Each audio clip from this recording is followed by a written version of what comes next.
C'est un terrible drame qui s'est déroulé il y a 15 jours à Marseille. Une adolescente de 15 ans s'est électrocutée dans son bain à cause de son téléphone portable. Alors que la jeune fille utilisait son smartphone en prenant son bain, l'appareil qui était en train de charger et qui par conséquent était toujours branché au secteur a glissé dans l'eau et a provoqué l'électrocution de l'adolescente. Prise en charge par les secours, elle a été déplacée vers l'hôpital de la Timone, mais malgré les efforts du centre de réanimation, elle n'a pas survécu. Un tragique fait divers qui n'est pas une exception. En décembre dernier, c'est un enfant de 9 ans qui perdait la vie dans les mêmes conditions. Chaque année, 40 personnes meurent par électrocution en France. Et ce n'est pas le seul danger des téléphones portables, car 72% des enfants utilisent au moins un appareil connecté dans leur environnement de sommeil, et s'endormir avec son téléphone branché dans le lit peut s'avérer catastrophique. En raison de défauts de fabrication ou de mauvais contacts des chargeurs, de nombreux incendies sont chaque année déclenchés à cause des téléphones portables. Bref, un danger omniprésent dont beaucoup de parents ne prennent pas la mesure.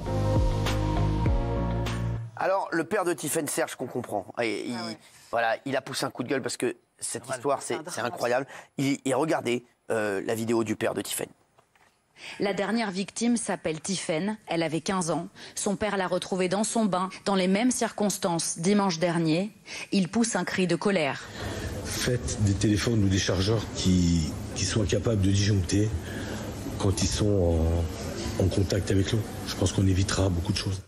Et on pense très fort à Serge, bien entendu, qui a vécu ce drame. Voilà, on lui envoie de la force parce que c'est vrai que ça doit être terrible pour lui.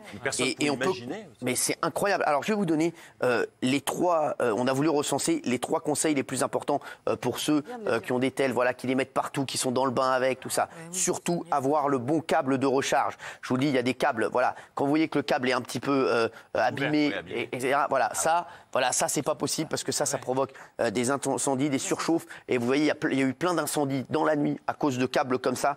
Donc faites très attention à ça. De ne pas recharger son téléphone dans son lit. Voilà, je vous le dis, ne le laissez pas dans votre lit. Ça, c'est extrêmement dangereux aussi. Je vous le dis, son téléphone dans son lit, puisque tout le monde le fait. En plus, ils dorment avec. Voilà. Et les batteries ne sont pas toutes constituées de composants stables et elles peuvent être très sensibles aux fortes températures. Et le fait de déplacer un téléphone ou une tablette en charge sous une couverture ou un oreiller peut suffire à provoquer l'échauffement de la batterie ou même de son chargeur. Donc voilà, je vous le dis. Et il faut éviter aussi de mettre dans des conditions extrêmes ou très froid ou très chaud. Et ne pas recharger son téléphone dans une pièce humide. Malheureusement, il y a de plus en plus de décès par électrocution. Je vous le dis, il y a l'utilisation de téléphones portables dans la salle de bain. Les victimes meurent des suites d'un choc électrique et généralement, elles étaient jeunes et en bonne santé, forcément. Chaque année, je vous le dis, c'est énorme le chiffre. On recense 40 décès par électrocution en France et environ 3000 par électrisation. Donc c'est vrai qu'on en parle peu, mais ça c'est un fléau, hein, je vous le dis. Voilà, dans la salle de bain. Voilà. Qui le fait ça? Oui. Moi je le fais malheureusement. On est devenu un peu esclave de nos portables, mais c'est aussi à cause des marques. Ils nous disent c'est waterproof, allez-y, vous pouvez l'utiliser n'importe où. Moi j'utilise malheureusement, mais je le ferai plus, mon portable pour regarder par exemple le replay TPMP sous ma douche. Mais sous ma douche. Mais c'est extrêmement dangereux et je me rends compte que je suis devenu esclave de mon portable. Alors, il faut que le téléphone soit branché aussi sur la charge. Voilà, c'est sur les charges, tout ça. Sur les charges, oui, c'est plus grave.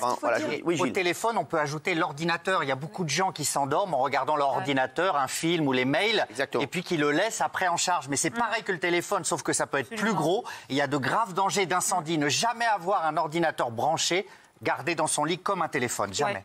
Oui. Et un jour, on va quand même révéler qu'il y a des ondes extrêmement nocives qui sont dégagées par un téléphone, même éteint. Il ne faut surtout pas les garder à côté de son lit et encore moins près du cerveau. Par ailleurs, Cyril, il faut dire aussi à nos téléspectateurs que peu importe la charge que vous avez, c'est-à-dire votre prise, même si c'est une prise qui est une prise de la marque à la pomme, vous vous dites, bon, bah, ça, c'est pas un truc que j'ai acheté sur un site un peu machin.